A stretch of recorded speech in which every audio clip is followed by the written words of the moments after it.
Hello and welcome to Mystic Visions with DrShiny. This is a monthly reading for Sagittarius. And this is for the month of May. So thank you for joining and welcome. And as always, if you're not a subscriber, please like and subscribe and leave me some comments at the end of the reading and let me know what you think. Okay? So let's go ahead and get started for you, Sagittarius. All right, you have the Chariot, Strength, Hierophant, Three of Wands, the Lovers, Four of Wands, Page of Wands, the Moon, Six of Cups, and the Star. Okay, you got a beautiful reading here. There's a lot of wands, so there's a lot of action going on. There's motion here. There's moving, and that's always exciting. So to start things off, you have that Chariot in the reverse, let me move that over for you a little bit. So the Chariot represents accomplishment, but not final accomplishment. So the way I always like to think about this, I think about my Chariot, right? My Chariot would have been like the first car that I had when I was graduating or when I was in high school. And it's like when you're in high school and you're wanting a car, everything revolves around getting that car, saving up the money or doing whatever it takes to get that thing. And that feels like the end goal at the time. You're not really thinking beyond that, right? You're just thinking about, oh, I gotta have that car. Maybe you're kind of just in the background thinking about, wow, this could get me a girlfriend or, whatever it is.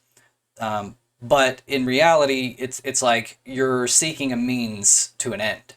And the question is, once you get that car, what are you going to do with it? Are you going to get a job? Because that's not great, right? Or maybe it is in the grand scheme, but you know what I'm saying.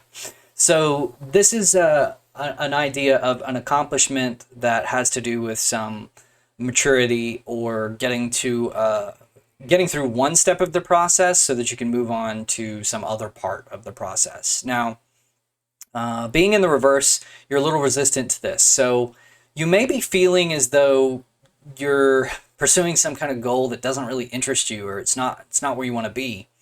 But the idea here is that this goal is meant to prepare you for some future situation or for some future way of being.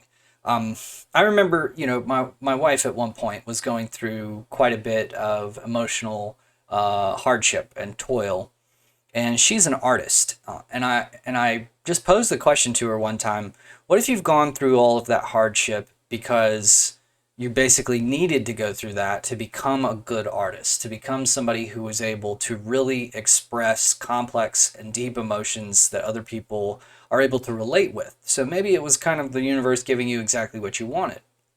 Because maybe you couldn't be that good of an artist unless you had felt those things.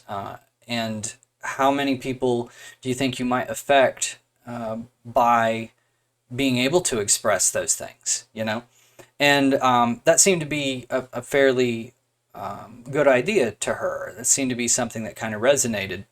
So a lot of times this is asking you to basically take a look at not just how this is affecting you right now in the short term, but how does this change you, and how does this align you or give you the opportunity for growth that is within what you're asking from the universe, within your final goals, right? So maybe you're a person who wishes that you had like more patience, right?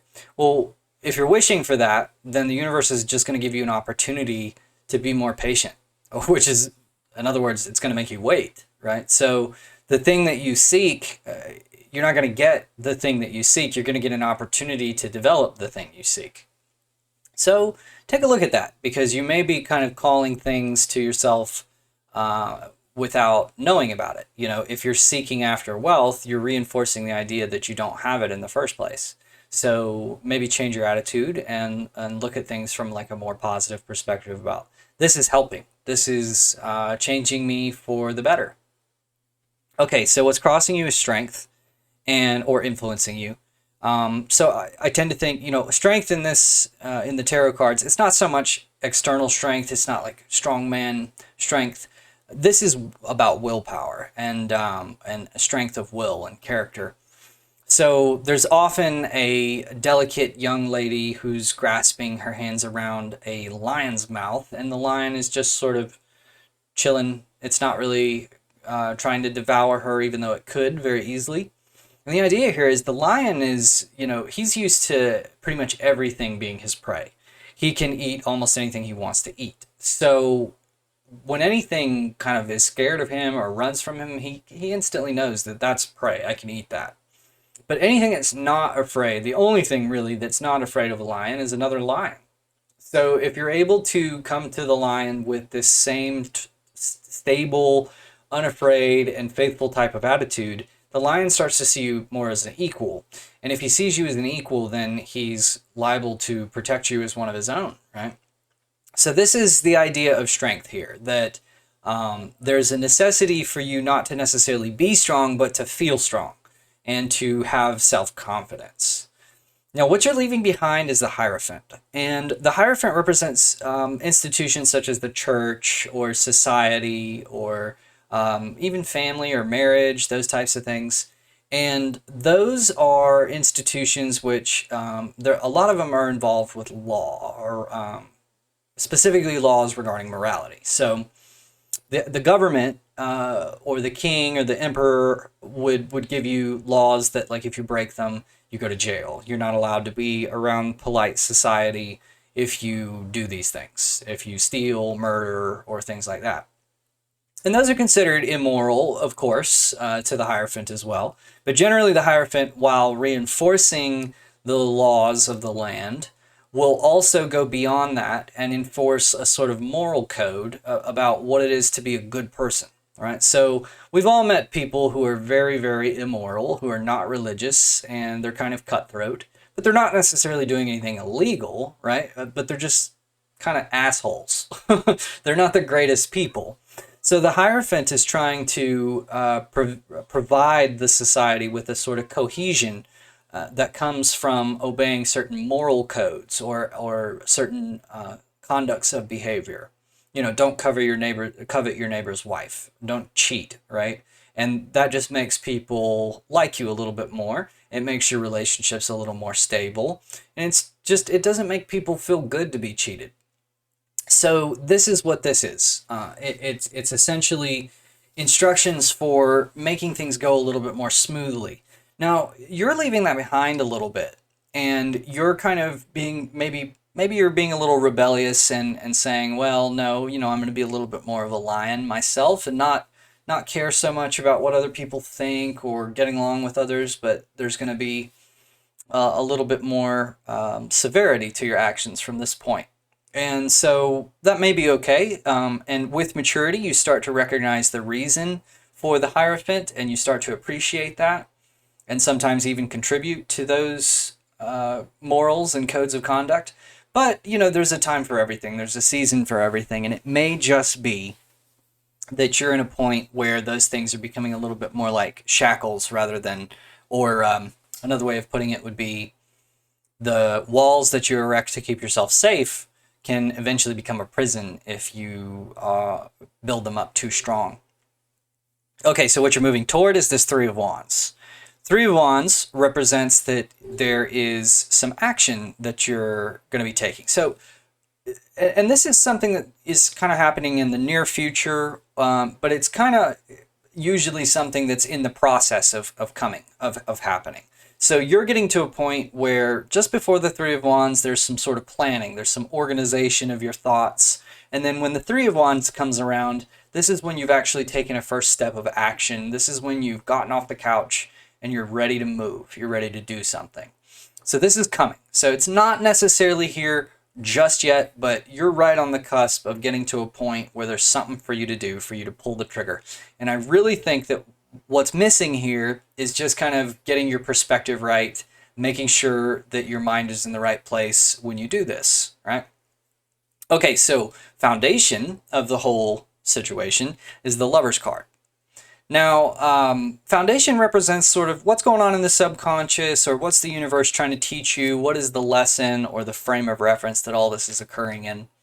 And the lovers is, yes, often involved with romance and a wonderful relationship or something like that, but it has a little bit more of a general meaning to it. And the general meaning is choice. It's about devoting yourself to something and sticking with it, right? So, and that very much applies to relationships. Of course it does. There's a reason this is called the Lover's card. But it's not just relationships. So if some of you are not in a place where you're in a relationship, or maybe you've been in a committed relationship for a long time, you might feel that this applies to you in some other way other than just a relationship. But what it means is that if you're going to accomplish anything, if you're going to go the distance with any particular goal, then you have to devote yourself to it. You have to recognize that sometimes you're not going to want to do it. To be quite honest, I've had a little bit of a rough day and haven't exactly felt like getting all of these tarot videos done before the end of the month. But here I am doing it because I've devoted myself to this art. And I've done that for several reasons, but one of them is because I've gotten a lot of benefit out of this myself, and I care about helping other people. So I've made a commitment to do it, right? And that's what the Lover's card is about. It's about making a commitment to do the things that you set out to do, and about keeping those commitments. And it's not, you might think, well, what's the big deal if I don't keep my commitments? Well, you might think on the surface, superficially, it's not a big deal, but it is a big problem with establishing yourself in that light to other people and even to yourself. You're teaching yourself subconsciously what type of a person you are, and you'll end up in a state of self-loathing very quickly if you're not true to yourself. So if you can't commit to something, then don't. It's better to just to be honest and say, I can't commit to that, than it is to commit to something and then be flaky or back out. That's much more harmful to your soul in the long run. So try to not commit to things unless you're willing to follow through. Okay, what's on your mind is the Four of Wands, which is a happy home. You're seeking after this happy home. And I have to share my personal meaning that I've found for the Four of Wands here. So, for a while I was kind of considering, what does the Four of Wands really mean? Why do four wands, which represent action, represent such a happy home? What's the symbolism with the Four Wands? And at first, I thought the obvious things, there's four walls in a house and that type of thing.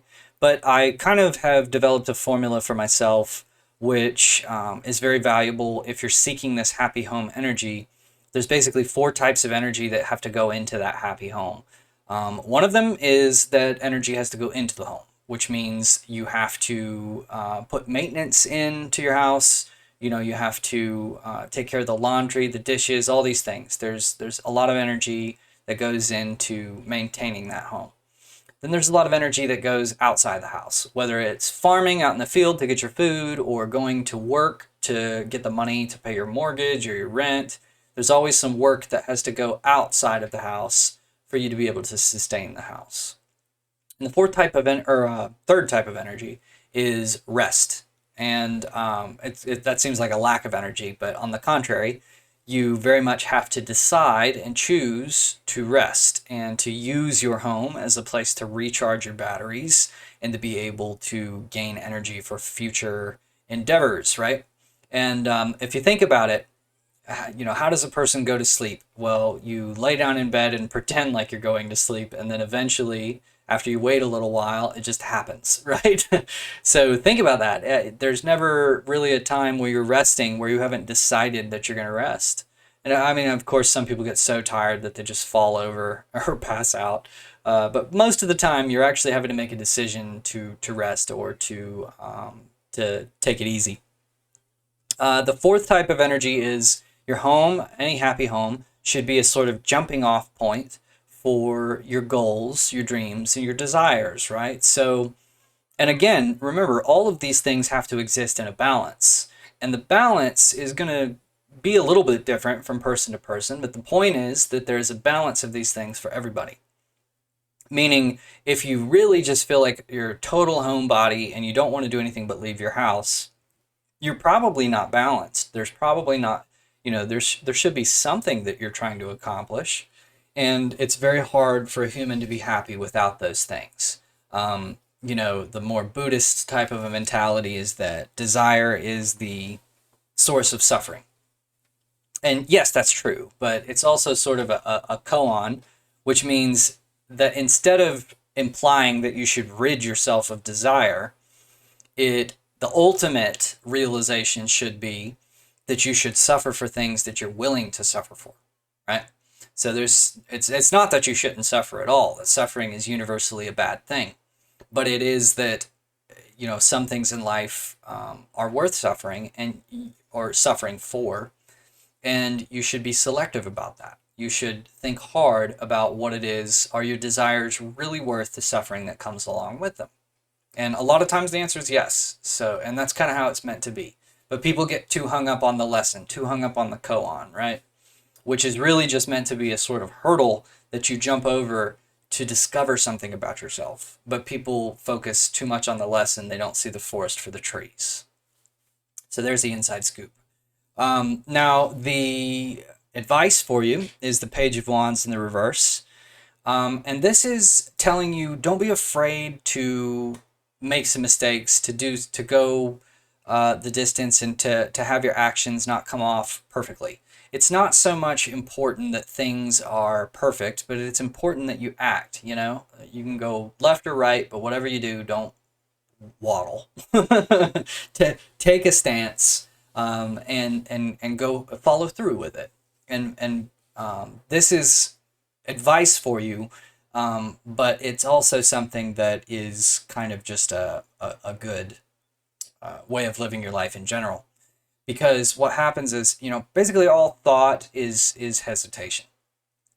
And if you are hesitating, you're blocking yourself off to a lot of different opportunities. And also, you're kind of trying to think things through too much, because if you think about it, you're thinking things through too much, right?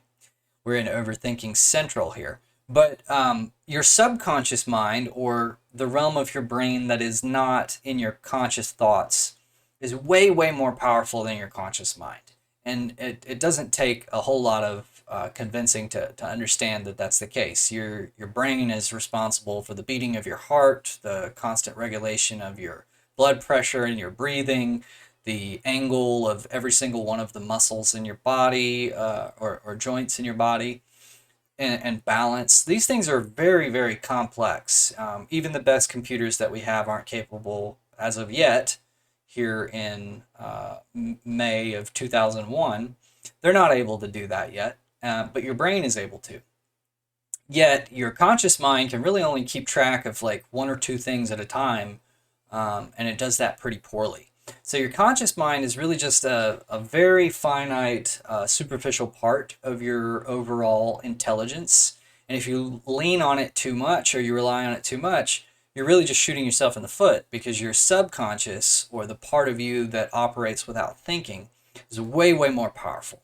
So keep that in mind and find a way to make connections between your conscious mind and your subconscious to get them to play nice with each other instead of fighting each other. Okay, so your environment is the moon in the reverse. So what this can mean is, so first of all, the environment doesn't really necessarily reflect you. This can be the people directly around you, a person that's like next to you, the people who you live around or work around, or just your society in general. This is your surroundings. So this should be, when you look around you, you're noticing this. And what you're noticing is the moon in the reverse.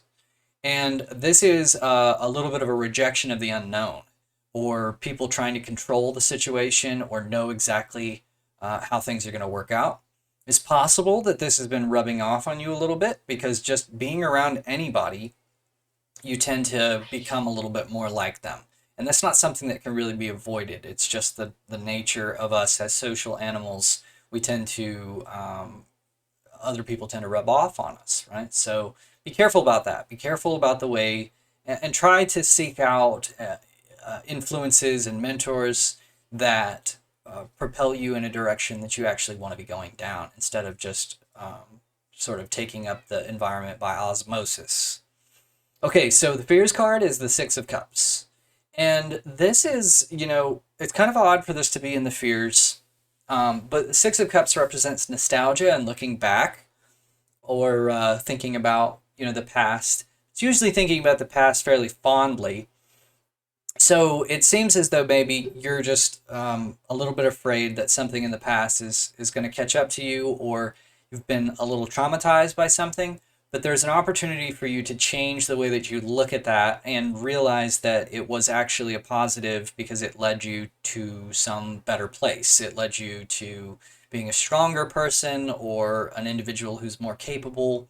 Kind of goes back to what we were saying with your current situation. Sometimes you go through things not because they're horrible or random, or the universe is angry or mean, but because you have to go through those things to become the person that you truly want to be. And that may be a good parent, a good loving person, an artist, anything like that. Those things require some degree of hardships. So, be a little bit more inviting of those things. Or at the very least, what you have gone through, try to code that as, rather than something that broke you down or that's made you a weaker person, it's something that is added to your life. Okay? So your overall message, or the long-term outcome of what's going on here, is the Star, which means that there is a wonderful plan for everything. There's an opportunity for faith that everything is going to work out fine in the end. So this is basically a summary of the entire shift in mindset that you're working on here, where instead of trying to control things or thinking things have to go a certain way, it's having a little bit of faith that things are going to go the way they're supposed to go, that you're going to become the person you need to be, and taking hands off a little bit. And in one of my decks, there's a lady who's holding 2 pitchers of water and pouring them out. One of them has the sun on it, and one of them has the moon. And the sun represents the conscious mind, and the moon represents the unconscious or subconscious, right? And so the idea here is it's letting go of knowledge and thinking and the mind completely, and just being an open vessel who's capable of listening to the universe and following a divine plan that's beyond yourself. And recognize that there are all around you, there are things that are worthy of devoting yourself to, that go beyond just your ego or your mind, and are things that are beautiful and wonderful and lasting, permanent parts of life, eternal parts of life, that are just there waiting for people to realize, or to devote themselves to. So that about does it for Sagittarius for the month of May. I hope you enjoyed the reading. Please leave me some comments. Let me know what you thought. And we'll see you guys next month. Thanks for watching.